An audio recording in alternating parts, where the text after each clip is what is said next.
Bismillahirrahmanirrahim. Ngalajengkeun hanca darasan kitab Durratun Nasihin halaman 153. Kantun qauluhu ruwiya anin nabiyyi sallallahu alaihi wasallam annahu qala. Bismillahirrahmanirrahim. Ruwiya diriwayatkeun anin nabiyyi katampi ti Kangjeng Nabi Muhammad sallallahu taala alaihi wasallam. Salam muga nambihan rahmat saha Allahu taala alaihi kaitu Nabi wasallama sareng muga nambihan kasalamatan itu Allah kaitu Nabi. Naon annahu lafad annahu sayasuna itu Kangjeng Nabi qala eta parantos ngadawuh itu Nabi kana lafad man dzukirtu baina yadaihi man sahajal ma dzukirtu anu disebut kami atawa dicaritakeun kami baina yadaihi di hareupeun itu man falam yusolli tuluy henteu maca sholawat itu man alaya ka kami dakhala tah asup itu man annaro kana naraka. Di mana-mana aya jalma anu mana di eta jalma teh berarti dina hiji riungan atawa nya maksudna leuwih ti hiji lah jalma dicaritakeun kami dicaritakeun nabi dilafadkeun Muhammad da macam urang mah falam yusolli alayya tuluy teu maca sholawat ari sholawat mah nya bebas saleres nama ngan anu galib di mana-mana disebut ngaran Muhammad maka sholawatna teh sallallahu alaihi wasallam. Tah jalma anu dicaritakeun ngaran Muhammad tapi teu maca sholawat teu maca sallallahu alaihi wasallam dakhalan nar maka eta jalma teh asup kana neraka. Cukup ku kitu oge eta jalma asup kana neraka. Muhammad sallallahu alaihi wasallam nya sanajan shalawat mah teu kudu wae sallallahu alaihi wasallam bisi arek Muhammad Allahumma sholli ala Muhammad kitu oge mangga bakating ku naon-naonna bakating ku kudu-kuduna nah, berarti ieu ngajadikeun patokannya di mana-mana dicaritakeun kami cek Kangjeng Nabi berarti ngaran Nabi Muhammad maka urang dikudukeun maca sholawat sallallahu alaihi wasallam eta nu bakunya. Naon sababna li anna sholata karena saestuna maca sholawat ala nabi ka Kangjeng Nabi sallallahu alaihi wasallam tuh di dieu ge disebut nabi langsung kapayuna teh sallallahu alaihi wasallam. Sanajan urang mah sakapeung sok poho nya lain teu apal gitu. Ngan poho. Salam muga nambihan rahmat saha Allah Gusti Allah alaihi kaitu nabi wasallama sareng muga nambihan kasalamatan itu Allah kaitu nabi. Inda dzikrihi dina nalika nyaritakeunana nabi.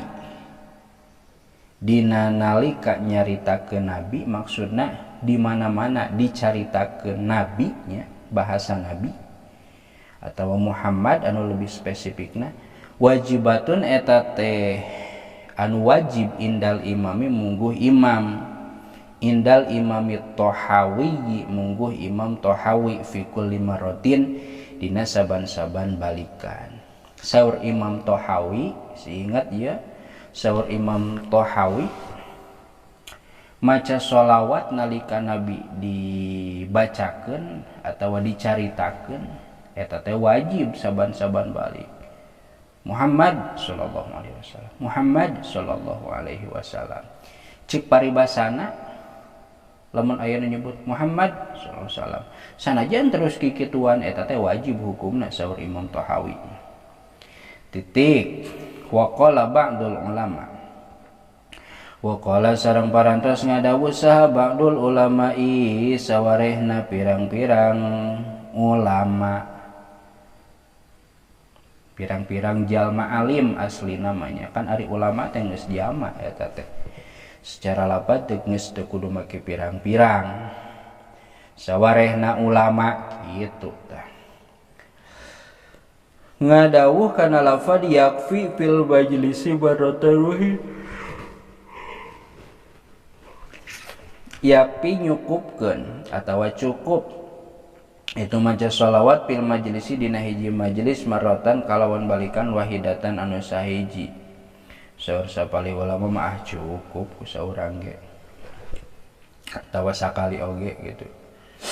Wa in kuriro jeung sanajan dibulak-balik naon zikruhu nyebutna atawa nyaritakeunana itu nabi.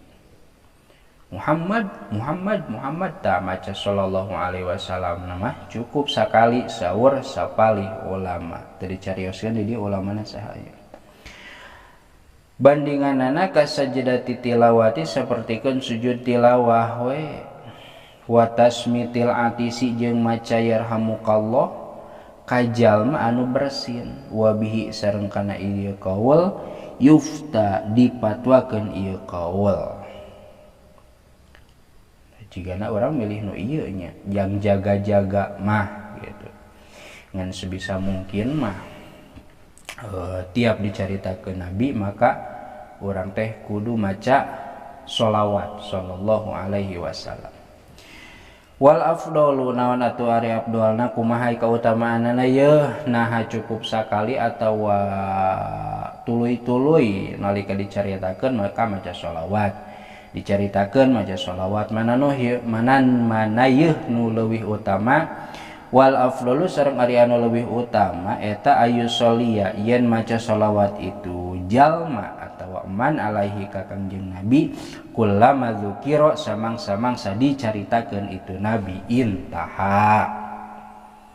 Dari maparagat ieu kaul ba'dul hukama. Ba'dul hukama di mana yang ba'dul hukama? Kaul we nya kewang tayangan deui. Di dieu mah logatna ba'dul hukama eung. Tadi aya ba'dul hukama tadi luhur. Ta jadi anu leuwih afdal mah wal afdalu ayyusolliya alaihi kullama dzukira nu utama nama di mana-mana dicaritakeun Kangjeng Nabi, di mana-mana dibacakeun ngaran Nabi, maka wajibnya kudu urang maca sholawat Muhammad sallallahu alaihi wasallam. Berarti ia lebih condong karena pendapat kahiji tadi karena kasauran Imam At-Tahawi. Da pendapat anu kadua mah saur ba'dul ulama mah Muhammad sallallahu alaihi wasallam.